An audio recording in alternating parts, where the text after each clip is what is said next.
کہ آپ اللہ پہ اعتماد اور توکل کرتے ہیں یا نہیں کرتے. جو کسی کو مانتا ہے نا تو اس کی صفات کے ساتھ مانتا ہے. دیکھو آپ کے ابا نے کہیں آپ کو بھیجا اور کہا کہ بیٹا میں تیرے ذمے کام لگا رہا ہوں, پیسوں کی ضرورت ہو تو پرواہ نہ کرنا, میں تیرا باپ ہوں, میرے پاس پیسہ بہت ہے, ایک فون ملانا تجھے پیسہ مل جائے گا. آپ گئے, مالی مشکلات میں آ گئے, نہ ابا کو آپ فون ملا رہے ہو, نہ ابا کی باتوں کی وجہ سے آپ کو اطمینان ہو رہا ہے, اور ڈپریشن اور ٹینشن میں جا رہے ہو مسلسل. ابا کو پتہ چل گیا تو ابا کو غصہ آئے گا کہ نہیں آئے گا؟ بھائی بول دینا, آئے گا کہ آئے گا. ابا کہے گا کہ بیٹا تو ٹینشن میں کیوں ہے؟ ابا جیب میں پیسے نہیں ہیں. ابا کہے گا میں نے تجھے 20 دفعہ تسلی دی تھی کہ میں تیرا باپ ہوں, آج تک کھلا پلا کے بڑا کر دیا, تو پیسوں کی ٹینشن نہ لینا. آپ کہہ رہے ہو ابا تو نے کہا تھا تو میرا ابا ہے اور میں تجھ پہ اعتماد کرتا ہوں, لیکن پتہ نہیں ٹینشن کیوں ہو رہی ہے. ابا کہے گا تو جھوٹ بول رہا ہے, تو مجھے اپنا ابا نہیں مانتا اور میری باتوں پہ تجھے اطمینان نہیں. تو اللہ میاں کا اپنے بندوں کے ساتھ معاملہ بھی یہی ہے.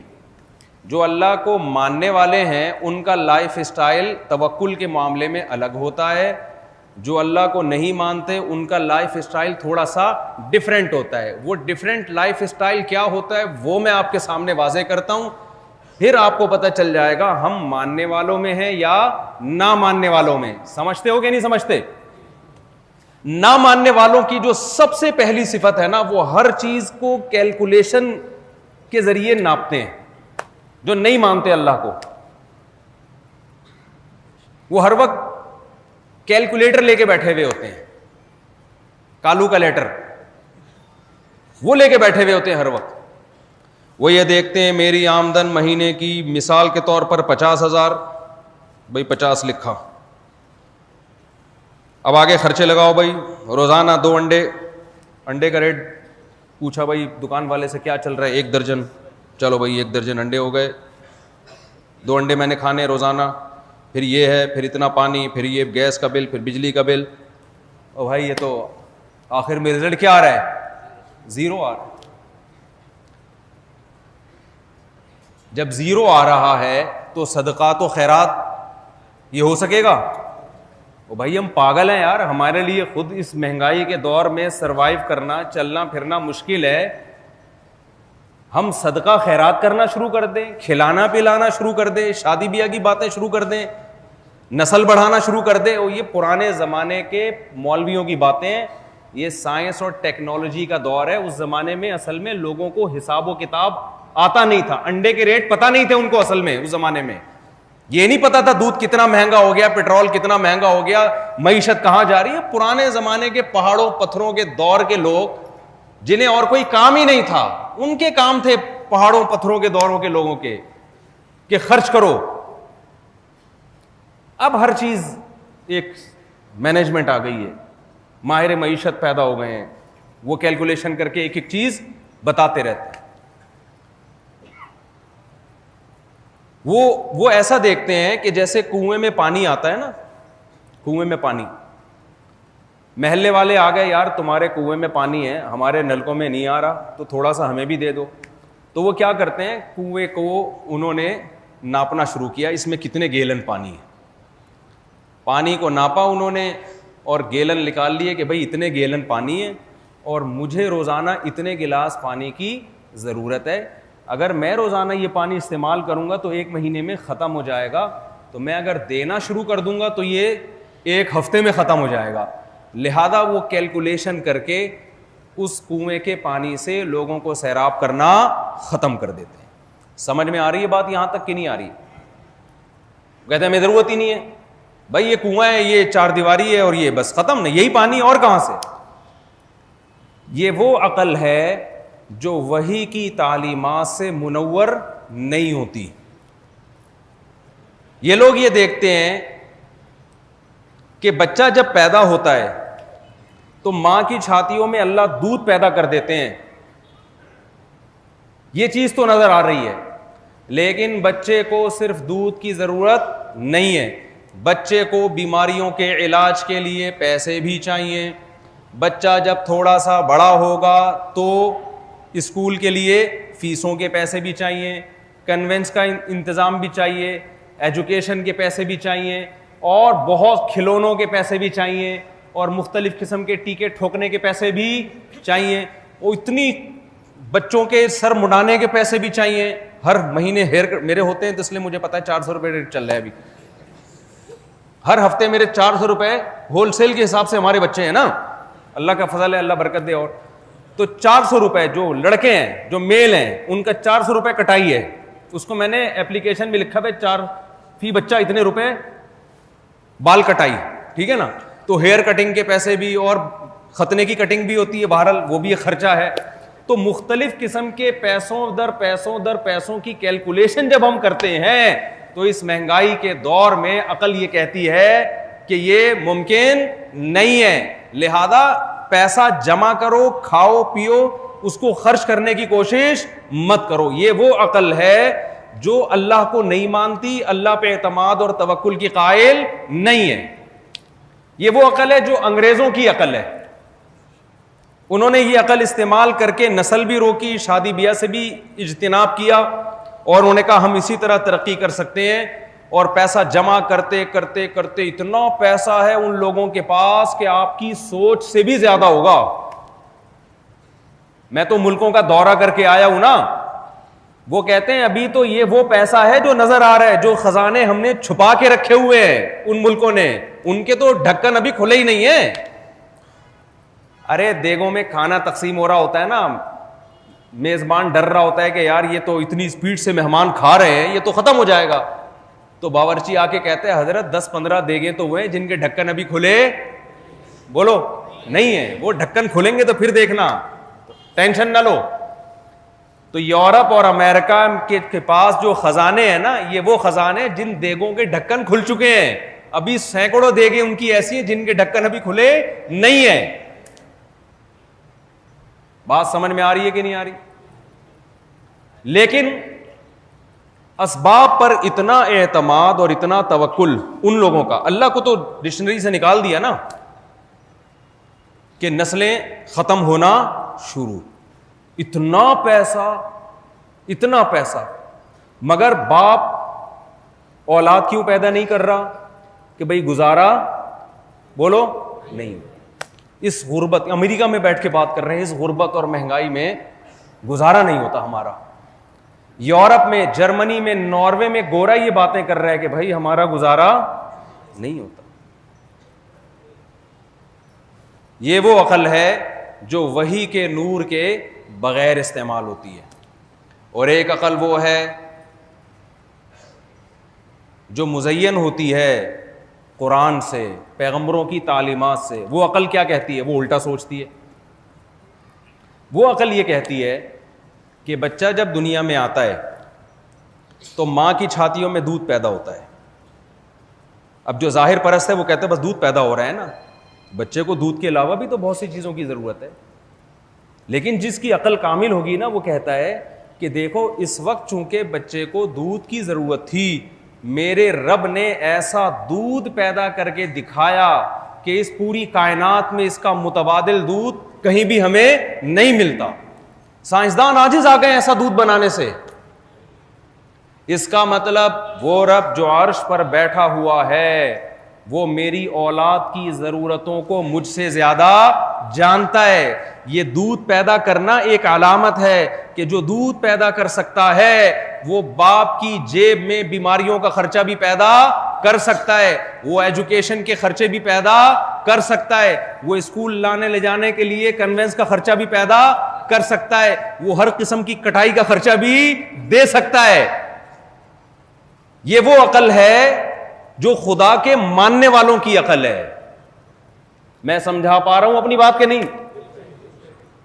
یہ وہ عقل ہے جو کس کی عقل ہے؟ جو اللہ پر ایمان لاتے ہیں. وہ یہ دیکھتے ہیں کہ کنویں میں جو پانی جمع ہوا ہے, جس خدا نے اپنی طاقت اور قدرت سے زمین کے اندر ایسا صاف شفاف پانی پیدا کر دیا, اگر میں پانی نکالوں گا, پہلی بات تو یہ اس نے صرف میرے لیے پیدا نہیں کیا, بھائی میرا اللہ سے کیا خاص تعلق ہے کہ میرے گھر میں کنواں بنا دے وہ, یقیناً اس نے یہ کس کے لیے پیدا کیا ہے, انسانیت کے لیے. اسے پتا ہے کہ اگر میں یہ پانی نکالوں گا تو جو اللہ اس پانی کو اس کنویں میں جمع کر سکتا ہے, نکالنے پر دوبارہ بھی لا سکتا ہے. لہذا ایسا شخص اللہ پہ اعتماد اور توکل کر کے پانی نکال کے لوگوں کو پلانا شروع کرتا ہے. جیسے جیسے پانی نکلتا ہے دو فائدے اس کو ہوتے ہیں. نمبر ایک تو پانی میں تازگی رہتی ہے, اگر وہ پانی کھڑا رہے گا آہستہ آہستہ سڑنا شروع ہو جائے گا, اس کے قابل بھی نہیں رہے گا. لیکن جہاں نکالنا شروع کیا پانی میں تازگی آنا شروع ہو گئی. ایک فائدہ تو یہ ہوا. دوسرا فائدہ یہ ہوا کہ پانی کے جو سوتے ہیں, جو دراڑیں ہیں, وہ کھلنا شروع, پانی کا بہاؤ اس کے کنویں کی طرف زیادہ. سارے محلے کا پانی بالآخر کہاں کے جمع ہونا شروع ہوتا ہے, اسی کنویں میں جمع ہوتا ہے جس کنویں سے پانی زیادہ نکالا جائے. تو رزق کے دروازے بھی اللہ اس کی طرف کھول دیتے ہیں, اور اللہ نے جو اس کو رزق دیا ہے اس کو بھی برکت والا بنا دیتے ہیں. یہ ان لوگوں کی سوچ ہے جو خدا پر ایمان رکھتے ہیں. نہیں آ رہی بات میرا خیال ہے سمجھ میں؟ اب دیکھو اللہ یہ بھی تو کر سکتا تھا نا کہ اللہ تعالیٰ کنووں کے بجائے سمندر پیدا کر دیتا میٹھے پانی کا, تاکہ انسانوں کو ٹینشن ہی نہ ہو. اب انسان پریشان ہے نا, پانی کہاں ہے بھائی, پانی کہاں ہے, یہ تو اتنا سا پانی ہے. اللہ کہتے ہیں نکالو گے تو دوں گا. ایسا نہیں ہوگا سمندر جیسے تالاب پیدا کر دوں میٹھے پانی کے, تاکہ تمہیں تسلی ہو جائے کہ پانی وافر مقدار میں موجود ہے. اگر تم نے اپنی آنکھوں سے دیکھ لیا تو اللہ تمہاری ڈکشنری سے ختم ہو جائے گا. اللہ کہتا ہے کہ مجھ پہ اعتماد کرو, توکل کرو, خرچ کرو گے تو میں خزانے تمہاری طرف بہا دوں گا.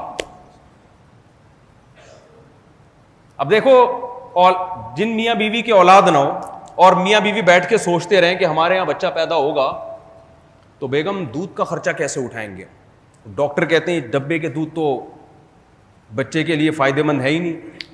تو انہیں عقل مند کیا کہے گا, او بھائی پیدا تو ہونے دو, جب پیدا ہوگا تو رزق کے دروازے کھلیں گے. ماں کی چھاتیوں میں دودھ پہلے نہیں آئے گا, بچہ پیدا پہلے ہوگا, اللہ چھاتیوں میں دودھ بعد میں پیدا کریں گے.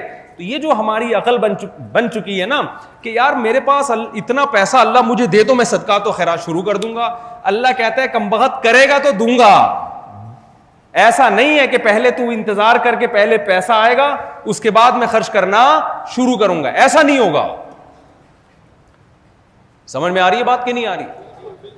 تو جو اللہ پہ ایمان والے لوگ ہیں نا وہ پیسہ آنے کا انتظار نہیں کرتے, وہ جتنا ہے اسی میں خرچ کرنا شروع کر دیتے ہیں. اور کیلکولیٹر کو اٹھا کے کیا کرتے ہیں, پھینک دیتے ہیں. کیوں؟ کیلکولیٹر ایک بہت بڑی مسٹیک کرتا ہے. کیلکولیٹر میں ایک بہت بڑی مسٹیک یہ ہے کہ کیلکولیٹر آپ کو یہ تو بتا سکتا ہے کہ آپ کے پاس ہے کتنا اور آپ کے خرچے کتنے ہیں. یہ پلس مائنس بڑا شاندار طریقے سے کرتا ہے, اس میں گڑبڑ نہیں کرتا. لیکن آپ کے پاس رزق آنے کے وسائل کیا کیا ہو سکتے ہیں یہ کالو کے لیٹر کو نہیں پتا. بہت مشکل ہے بھائی بات سمجھا. کہاں کہاں سے کس وقت روزی آ سکتی ہے یہ کسی مشین کو بولو نا نہیں پتا, یہ تو اللہ کو ہی پتا ہے. جیسے آپ جب کنویں کے پانی کو دیکھتے ہیں, پانی آپ نکال لیتے ہیں لیکن آپ کو یہ نہیں پتا ہوتا کہ پانی دائیں طرف سے اس میں آئے گا, بائیں طرف سے آئے گا, نیچے سے ابلنا شروع کرے گا, اس والی جانب سے آئے گا, زیادہ کدھر سے آئے گا, کم کدھر سے آئے گا. اتنی نہ آپ نے تحقیق کی ہوتی ہے نہ آپ کو تحقیق کی فرصت ہوتی ہے. اگر کوئی شخص آپ کو یہ کہے کہ بھائی کنویں سے پانی نکالو آ جائے گا, آپ کہیں کہاں سے آئے گا, وہ کہے گا بھائی تم آم کھانے سے مطلب رکھو, پیڑ گرنے سے مطلب مت رکھو. یہ تسلی ہے کہ جس کنویں میں اتنا پانی آ گیا اس کا مطلب آئے گا کہیں نہ کہیں سے. یہ ان لوگوں کی عقل ہے جو اللہ پہ اعتماد اور توکل کرتے ہیں. آج دنیا میں کنجوسی اور بخل بڑھتا چلا جا رہا ہے کیونکہ ہر چیز کو ہم کیلکولیشن سے دیکھ رہے ہوتے ہیں. اب مجھے ایک بات بتاؤ, جو لوگ اللہ پر ایمان لاتے ہیں اللہ نے ان کی صفت بیان کی, وہ صدقات و خیرات بول لو نا بھائی کرتے ہیں. دیکھو رسول اللہ صلی اللہ علیہ وسلم نے جو صدقات و خیرات کی ترغیب دی ہے نا, وہ غریبوں کو دی ہے. اتقوا النار ولو بشق تمرۃ, حدیث میں آتا ہے کھجور اللہ کی راہ میں صدقہ کرو, اللہ کی راہ میں صدقہ کرو چاہے آدھی کھجور ہی کیوں نہ ہو. تو یہ آدھی کھجور کسی کروڑ پتی کو صدقہ کرنے کا حکم دیا جا رہا ہے بھائی؟ یہ کیا بحریہ ٹاؤن کے مالک کو کہا جا رہا ہے کہ جہنم کی آگ سے بچنے کے لیے آدھی کھجور صدقہ کرو؟ بولو نا. یہ ریاض ملک کو کہا جا رہا ہے کہ جہنم کی آگ سے بچو اگرچہ آدھی کھجور دے کے. یہ غریب کو کہا جا رہا ہے جس کے پاس ٹوٹل کتنی کھجوریں ہیں؟ 24 گھنٹے میں ایک کھجور ہے اس کے پاس. اس کو رسول اللہ صلی اللہ علیہ وسلم ترغیب دے رہے ہیں کہ کوئی بات نہیں, اللہ کی رحمت کو اپنی طرف اور رزق کے دروازے اپنی طرف متوجہ کرنے کے لیے اتنا بھی کافی ہے کہ ایک کھجور میں سے آدھی کسی غریب کو دے دو اور آدھی خود کھا لو. بات سمجھ میں آئی؟ اب بتاؤ ماہر معیشت اس شخص کو آدھی کھجور صدقہ کرنے کا کہہ سکتا ہے جس کے پاس ٹوٹل کھجوریں کتنی ہوں؟ تو پاگل ہوگا نا. تو کوئی کہے گا بھائی کیا باتیں کر رہے ہیں بھائی تو بیٹھ کے. یہ جو آج ہم مہنگائی پٹرول اور ڈیزل کا رونا رو رہے ہیں, یہ قیامت تک روتے رہیں گے. پہلی تو یہ بات سن لو آپ, اس رونے کی وجہ سے اپنے کسی کام کو مؤخر. لوگ کہہ رہے ہیں جب پٹرول سستا ہوگا نا پھر ہم انشاءاللہ. پھر دیکھو ہم جب سے پیدا ہوئے نا ہوش سنبھالا ہے پٹرول مہنگا ہی ہو رہا ہے, اور پاکستان بینک کرپٹ کی صدائیں بچپن سے سنتے آ رہے ہیں ہم.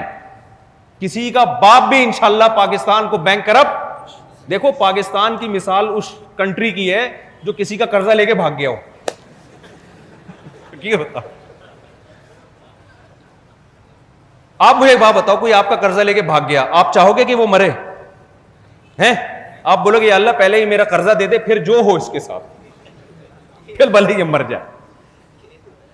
پاکستان نے اتنوں کا ماشاءاللہ کھایا ہوا ہے کہ دنیا کا کوئی ملک نہیں چاہتا کہ یہ مرے. ان کو پتا ہے یہ مرا تو ہم گئے ختم, بڑے مسائل ہو جائیں گے. دوسرا, پاکستان کو ایک اللہ نے نعمت دی ہے, ایک مضبوط فوج دی ہے پاکستان, لیکن ایک مضبوط فوج دی ہے. تو بعض اسلامی کنٹریز ایسے ہیں کہ جب ان کے اوپر کوئی مصیبت آتی ہے تو دیکھتے کس کی طرف ہیں؟ ہماری فورسز کی طرف دیکھتے ہیں. ان کو پتا ہے پاکستان کا دیوالیہ ہوا تو فوج بھی جائے گی, فوج گئی تو ہم بھی صفائے ہستی سے مٹنے کا خطرہ ہے. لہذا وہ ہمیں گن پوائنٹ پہ کھلاتے ہیں, ٹیکے لگاتے ہیں, گلوکوز کی بوتلیں چڑھاتے ہیں, کم بختو تم نہیں مرو, تم مرے تو ہمارا بیڑا غرق ہو جائے گا. یہ اللہ نے ایسا ہمیں جغرافیہ دیا ہے. جیسے کسی سے آپ کو محبت ہو نا, اس کو مرتا دیکھ کے آپ غمزدہ ہوتے ہو, بعض دفعہ غصہ بھی ہوتے ہو, یار تو اپنی صحت کا خیال کیوں نہیں کرتا, تو مر جائے گا تو میرا کیا ہوگا. یہی حال کس کا ہے؟ پاکستان کا. تو وہ آ کے نا زبردستی بھائی نہیں مرنے دو ان کو, یہ گئے تو ہم کا. تو یہ اللہ نے کچھ ہمیں ایسی کوالٹیز دی ہیں. یہ میں اس لیے کہہ رہا ہوں کہ لوگوں میں سخاوت کا جذبہ ویسے ہی کم ہوتا جا رہا ہے, اوپر سے ڈیزل مہنگائی اور یہ باتیں کر کر کے, پٹرول یہ باتیں کر کر کے, اور لوگوں نے ہاتھ اپنے روک لیے. تو پاکستان جیسا ہے لگتا ہے اس کی قسمت میں ایسا ہی ہے. تو ہم نے اسی طرح سوسائٹی میں اپنے آپ کو سروائیو کرنا. اور میں آپ کو ایک بات بتا دوں, میں باہر ملکوں میں گیا, لوگوں نے مجھے کہا کہ بھائی مفتی صاحب یہاں آ کے ٹھہر جاؤ, پاکستان کے حالات دیکھو, بینک کرپٹ ہونے کی طرف جا رہا ہے, آپ یہاں آؤ, یہاں ماشاءاللہ بڑے مالی وسائل اور بڑے سب کچھ ہے. میں نے کہا میرے بھائی آپ کے ملکوں میں بڑی دولت ہے, لیکن میں دیکھ رہا ہوں یہاں ایک آدمی خود بھی کما رہا ہے, اس کی بیگم بھی کما رہی ہے, بمشکل 2 بچوں کا خرچہ اٹھا رہا ہے. میں نے کہا ہول سیل کے حساب سے ان آمدنوں میں بچے بھی پاکستان میں پالے جا سکتے ہیں, اور ہول سیل کے حساب سے بہویں بھی پالی جا سکتی ہیں, اور ہول سیل کے حساب سے آخر میں آپ خود بتا دیں کیا پالا جا سکتا ہے, بیویاں بھی پالی جا سکتی ہیں, اور پال رہے ہیں لوگ. تو برکت ایک الگ چیز ہے میرے بھائی, کیلکولیشن ایک بالکل, بولو نا کیا ہو گیا, الگ. کیلکولیشن کے لحاظ سے ہم غریب ہیں, برکت کے لحاظ سے ہم غریب نہیں ہیں. یہاں آپ جب ہوٹلوں میں جائیں ایسا لگتا ہے فری میں لنگر بٹ رہا ہے. یعنی بندہ بیٹھا ہوگا باتیں کر رہا ہوگا, یار اتنی مہنگائی, یار غریب کو روٹی نہیں مل رہی, یار وسیم کا قرضہ دینا ہے, یار فلانے کے پیسے دینے, ابے بھائی بچوں کی اسکول کی, چل یار ذرا نہاری کھانے چلتے ہیں. ایسا ہو جاتا ہے. بھائی جب تیری یہ حالت ہے تجھ پہ اچھا لگتا ہے کہ تو نلی نہاری کھانے جا رہا ہے؟ کھا رہے ہیں کہ نہیں کھا رہے؟ ٹھیک ہے میں مانتا ہوں بہت سے بیچارے غریب لوگ بھی ہیں, وہ تو اللہ تعالیٰ ان کی غربت دور کرے, وہ تو ہمارا قصور ہے نا, ہم خیال نہیں کرتے ان کا. تو میرے بھائی برکت ایک الگ چیز ہے, کالو کا لیٹر بولو الگ چیز ہے. کالو کے لیٹر کو نہیں دیکھنا, سمجھ رہے ہو؟ تو رسول اللہ صلی اللہ علیہ وسلم نے فرمایا اتقوا النار, جہنم کی آگ سے بچو, ولو بشق تمرۃ, ایک کھجور ہے نا آدھی خود کھا لو آدھی صدقہ کر لو. بتاؤ جس دور میں ایسی غربت ہو اس دور میں صدقے کی ترغیب دی جا رہی ہے, تو میں اور آپ کیا ایسی غربت میں مبتلا ہیں؟ ہم اور آپ تو اللہ کا شکر ہے کھا پی رہے ہیں. اب جلدی سے بات کو میں سمیٹ کے ختم کروں تو یہ ان لوگوں کی سوچ ہے جو اللہ اس کے رسول پر ایمان رکھتے ہیں. اب یاد رکھو صدقے کی there are two types of صدقہ. صدقے کی کتنی قسمیں ہیں؟ دو. ایک صدقہ وہ ہے جو آپ عیدی سینٹر میں یتیم خانے میں جا کے جمع کراتے ہیں, کسی بھی مسکین اور غریب کو دے دیتے ہیں, یہ بھی بہت بڑا صدقہ ہے. لیکن اس سے بڑا صدقہ کیا ہے؟ یہ جو پہلی قسم کا صدقہ ہے نا جو میں نے ذکر کیا, یہ غیر مسلموں میں بھی ملے گا, وہ بھی چیریٹی کرتے ہیں, یتیم خانے وہ بھی چلاتے ہیں, وہ بھی ہسپتال چلاتے ہیں. یہ پہلی قسم کے صدقے میں غیر مسلم اور مسلم میں زیادہ فرق نہیں ہے. کوانٹٹی کا فرق ہوگا, مسلمان زیادہ کر لیتے ہیں وہ کم کرتے ہیں, لیکن اس صدقے کو وہ بھی مانتے ہیں اور مسلمان بھی مانتا ہے. دوسرا وہ صدقہ ہے جو صرف اسلام مانتا ہے, اسلام کے علاوہ دیگر مذاہب نہیں مانتے. وہ صدقہ کیا ہے؟ وہ ہے ما تجعل فی امرأتک, آپ غریب ہونے کے باوجود نکاح کرو تاکہ بیگم کو کھلاؤ, پھر اولاد پیدا کرو تاکہ اولاد پہ خرچ کرو. یہ والا صدقہ اسلام کی نظر میں پہلے والے صدقے سے کروڑہ گنا افضل ہے. کیوں؟ دو وجہ سے.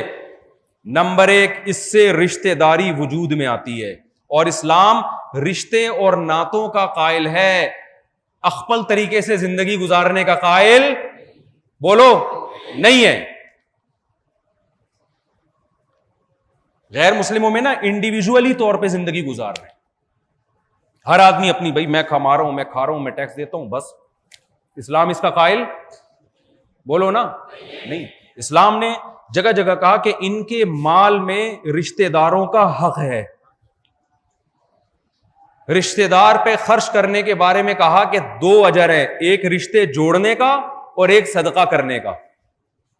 افضل الصدقۃ ما تجعل فی امرأتک, نبی نے فرمایا سب سے بہترین صدقہ وہ ہے جو اپنی زوجہ کو کھلاتے ہو. تو زوجہ ہوگی تو کھلائے گا نا, نہیں یہی بات سمجھ لو. اپنے اہل و عیال کو, ابدأ بمن تعول, جو تمہارے اہل و عیال ہیں جن میں بیوی بچے, سب سے پہلے آپ نے فرمایا سب سے پہلے اسٹارٹ کہاں سے کرنا ہے؟ وہاں سے اسٹارٹ کرنا ہے. صحیح ہے مسلم کی حدیث, حدیث کا مفہوم ان لوگوں پر اللہ کی لعنت ہے جو اس لیے نکاح نہیں کرتے کہ ہمیں خرچ کرنا پڑے گا اور اولاد کو کھلانا پڑے گا, تو وہ سوسائٹی پہ بوجھ بنے رہتے ہیں کہ ہمیں محنت نہ کرنی پڑ جائے, کیونکہ جب نکاح کرتا ہے تو محنت کر کے کھلانا پڑتا ہے نا. تو اسلام کس زندگی کو پسند کرتا ہے؟ کھلانے والی, کھانے والی یا کھلانے والی؟ کھلانے والی.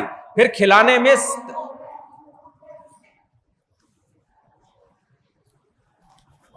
آٹو پہ ہوئے ہمیں لگ رہا ہے, محسن صاحب آٹو پہ ہیں. تو کھانے والا پسند ہے یا کھلانے والا؟ کھلانے والا. تو یہاں تک بات پہنچی تھی نا.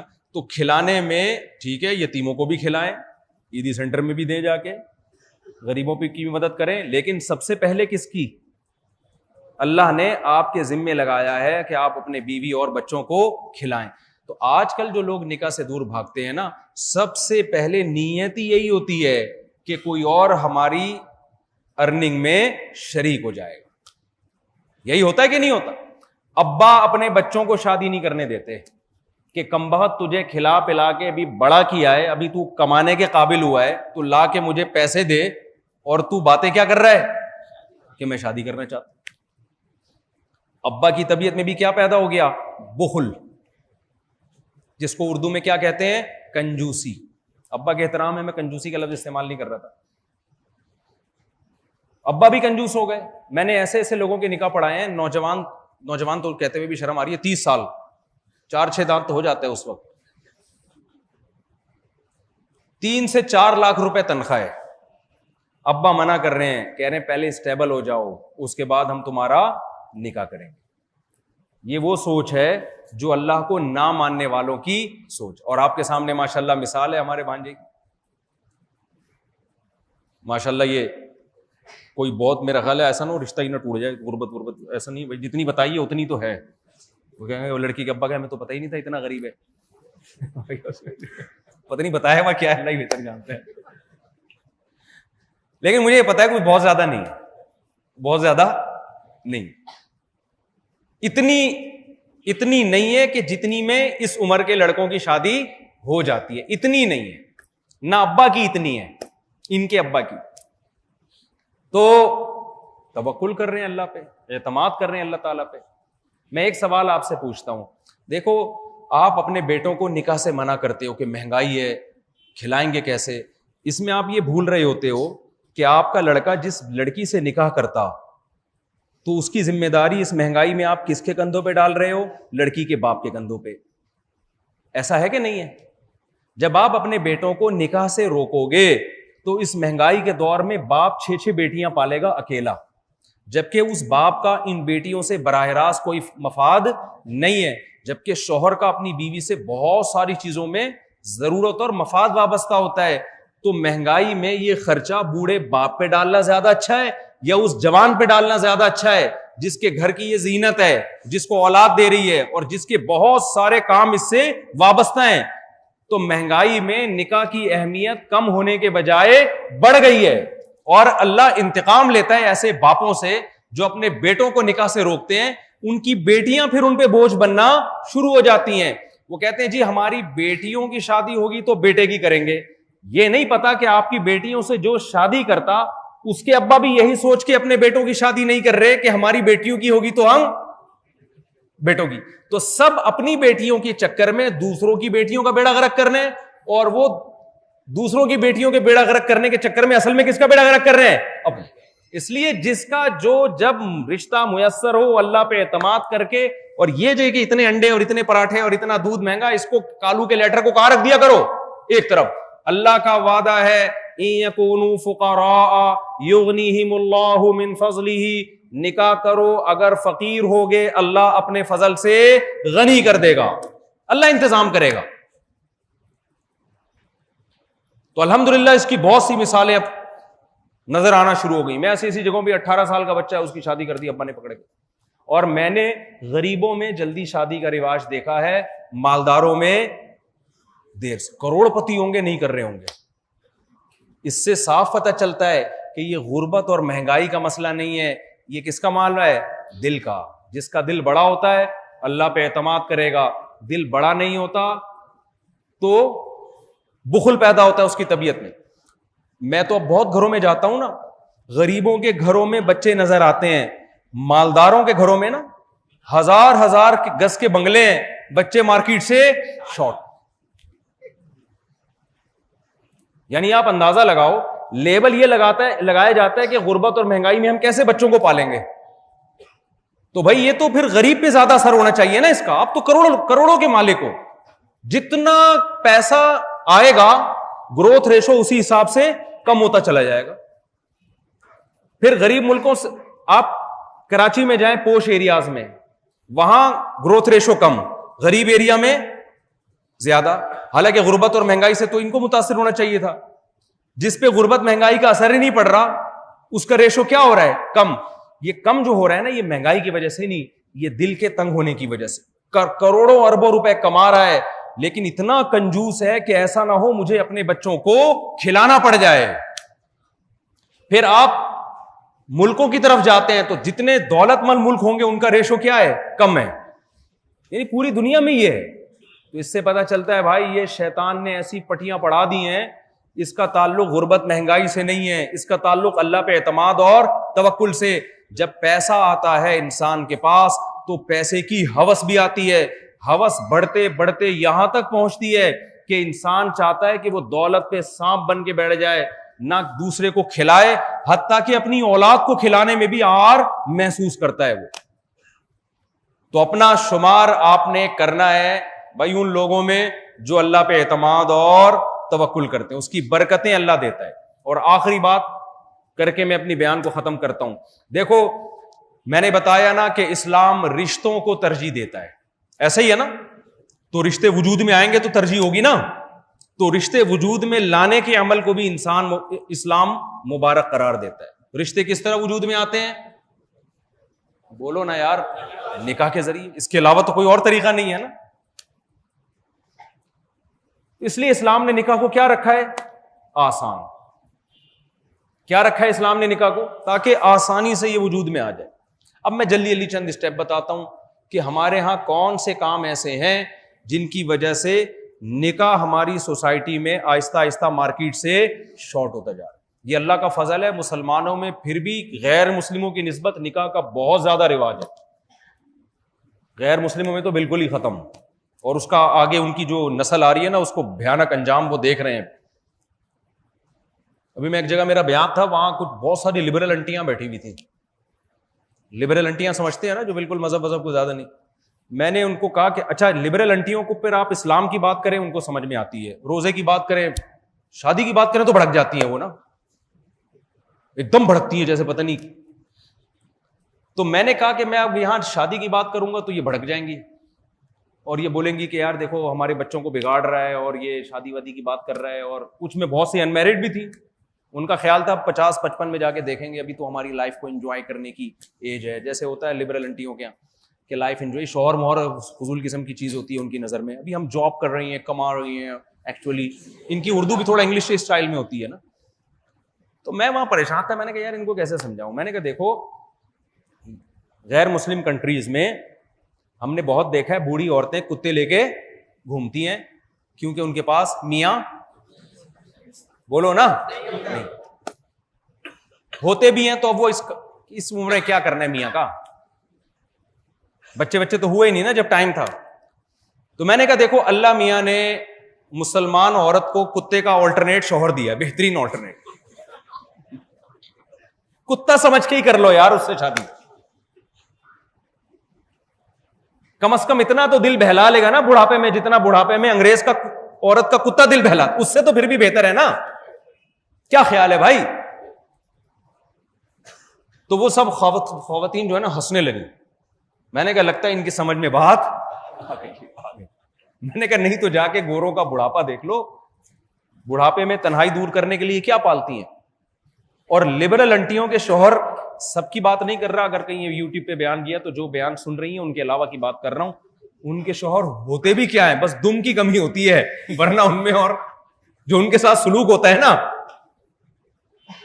جو ان کے مذہب تو ہوتا نہیں نا, شوہر کے حقوق, شوہر سر کا تاج ہے, اور ہم وغیرہ وغیرہ جو شوہر کے ہم لوگ کے یہاں, ہم جیسے بے وقوفوں کے یہاں جو شوہروں کے حقوق بیان کیے جاتے ہیں, وہ پڑھی لکھی خواتین میں یہ نہیں ہوتے, وہ بالکل پیرالل.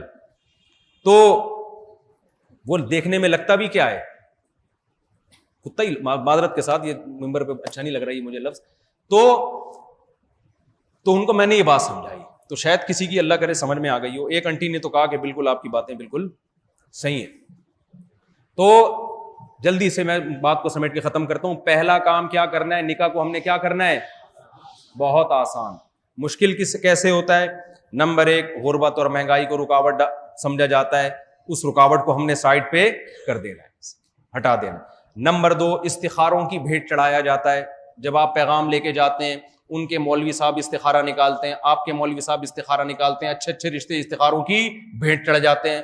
حالانکہ استخارہ تو ایک دعا ہے, اللہ جو بہتر ہے مقدر کر دے, اس میں نکلے گا کچھ بھی نہیں. اگر نکل رہا ہے تو آپ کے دماغ کا فطور ہے, اللہ کی طرف سے استخارے میں کوئی مشورہ نہیں ملتا. حدیث میں آتا ہے اچھا تمہاری طرف پیغام آئے نکاح کا, ہاں کر دو. یہ نہیں کہا کہ استخارہ نکال کے انکار کر دو. استخارے کی حقیقت کیا ہے, میرا ایک کلپ ہے یوٹیوب پہ, استخارہ لکھ کے سرچ کریں گے آ جائے گا. استخارے کا میں منکر نہیں ہوں, لیکن 2 قسم کے استخارے ہیں. ایک جو سوسائٹی میں رائج ہو گیا ہے, غلط استخارہ ہے یہ. ایک جو سنت ہے وہ الگ استخارہ ہے. سمجھتے ہو کہ نہیں سمجھتے؟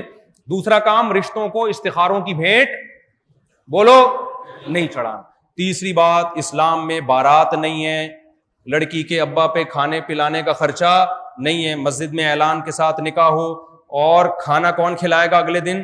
لڑکے والے ولیمہ کریں گے. تو اس بارات کے سیٹ اپ کو ہم نے اپنی سوسائٹی سے ختم کرنا ہے. چوتھا, اسلام میں جہیز نہیں ہے. نان نفقہ, گھر کے لوازمات کس کے ذمے ہیں؟ بولو شوہر کے ذمے ہیں. تو یہ شوہر ہی کے ذمے ڈال لیں, مہنگائی کے دور ہو یا وہ اس کا ہیڈ ایک ہے, یہ لڑکی والوں کا ہیڈ ایک نہیں ہے.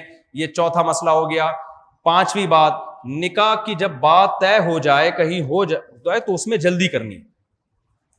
کرتے کیا ہے کہ جی بات طے ہو گئی, 6 سال کے بعد نکاح ہوگا, 8 سال کے بعد نکاح ہوگا, ابھی بچی پڑھ رہی ہے, یہ کر رہی ہے, وہ کر رہی ہے. اس میں اتنے فسادات ہیں کہ ان کو میں بیان کروں تو ایک لمبی فہرست ہے ان فسادات. اسلام میں خطبے اور منگنی کا لفظ نہیں ہے, ٹھیک ہے نا. آپ ہاں کرنے میں دیر لگا دیں, جلد بازی نہ کریں, لیکن جب ہاں ہو گیا تو ہاں کا مطلب نکاح ہے. سمجھتے ہو کہ نہیں سمجھتے ہو؟ یہ چند چیزیں ہیں جس سے ہماری سوسائٹی میں نکاح آسان ہوگا, اور انشاءاللہ اس سے خیر اور برکتیں ہماری طرف متوجہ ہوں گی. اکثر شادی شدہ لوگ آپ کو کھاتے پیتے ہی نظر آئیں گے, چہروں پہ رونق ہی نظر آئے گی, خرچے پورے ہوتے ہوئے نظر آئیں گے, اور کنوارے چھڑے چھاٹ مہنگائی کا رونا روتے روتے روتے روتے 45-50 سال میں جا کے شادی کرتے ہیں. اس کے بعد وہ کہتے ہیں کہ نہ ہی کرتے تو اچھا تھا. چلو بھائی اب جلدی سے ہم نکاح پڑھا دیں. رافع خان ولد عارف خان, عائشہ بنت محمد نصیر, اور مہر کتنے ہے جی؟ 75,000. دلہن کے وکیل کون ہیں جی؟ جناب آپ نے اجازت دی عائشہ بنت محمد نصیر کا نکاح رافع خان ولد عارف خان سے 75,000 مہر میں کرو. الحمدللہ نحمده ونستعینه ونستغفره ونؤمن به ونتوکل علیہ ونعوذ باللہ من شرور انفسنا ومن سیئات اعمالنا من يهده الله فلا مضل له ومن يضلل فلا هادی له ونشهد ان لا الہ الا اللہ وحدہ لا شریک له ونشهد ان محمدا عبدہ ورسولہ صلی اللہ تعالی علیہ وعلی آلہ واصحابہ وبارک وسلم تسلیما کثیرا کثیرا. اما بعد فاعوذ باللہ من الشیطان الرجیم. بسم اللہ الرحمن الرحیم. یا ایھا الناس اتقوا ربکم الذی خلقکم من نفس واحدۃ وخلق منها زوجها وبث منهما رجالا كثيرا ونساء واتقوا الله الذي تساءلون به والارحام ان الله كان عليكم رقيبا. وقال تعالى يا ايها الذين امنوا اتقوا الله وقولوا قولا سديدا يصلح لكم اعمالكم ويغفر لكم ذنوبكم ومن يطع الله ورسوله فقد فاز فوزا عظيما. وقال النبي صلى الله عليه وسلم النكاح من سنتي وقال فمن رغب عن سنتي فليس مني. وقال النبي صلى الله عليه وسلم تزوجوا الودود الولود فإني مباهي بكم الأمم. وقال النبي صلى الله عليه وسلم تزوجوا ولا تكونوا كرهبان النصارى. جناب رافع خان بل عارف خان, میں نے 75,000 مہر میں آپ کا نکاح عائشہ بنت محمد نصیر سے کیا. آپ نے اس نکاح کو قبول کیا؟ جزاک اللہ. دعا کریں اللہ تعالیٰ برکت دے. الحمدللہ رب العالمین والعاقبۃ للمتقین والصلاۃ والسلام علی رسولہ الکریم وعلی آلہ وصحبہ اجمعین. اے اللہ اس نکاح کو اپنے دربار میں قبول فرما. اے اللہ اس کی برکتیں زوجین کو تادم حیات نصیب فرما. تادم حیات آپس میں محبت الفت کے ساتھ رہنے کی توفیق نصیب فرما. آپس کے اختلاف و انتشار سے, لڑائی جھگڑوں سے, ہر قسم کے شر فساد سے اللہ اس جوڑے کی حفاظت فرما. اے اللہ اس نکاح کو دونوں کے خاندانوں میں جوڑ کا ذریعہ بنا, محبت الفت کا ذریعہ بنا. دونوں کے خاندانوں کو غلط فہمیوں سے, شیطان کے ہر قسم کے شر سے اللہ محفوظ فرما. جس کی جو جائز مراد ہو اللہ اس کی مراد کو پورا فرما. ربنا آتنا فی الدنیا حسنۃ وفی الآخرۃ حسنۃ وقنا عذاب النار. صلی اللہ تعالی علی خیر خلقہ محمد وعلی آلہ وصحبہ اجمعین برحمتک یا ارحم الراحمین. ایک اہم بات, ماشاءاللہ یہ بچہ عالم بن رہا ہے, ابھی دوسرے سال میں ہے نا, تو عالم ابھی 6 سال باقی ہیں اس کے فراغت میں, تو تعلیم کے دوران ہی ہو گیا نا نکاح. تو اس کو بھی پروموٹ کریں کہ ابھی ایجوکیشن چل رہی ہے, نمٹا دو ساتھ میں, صحیح ہے نا.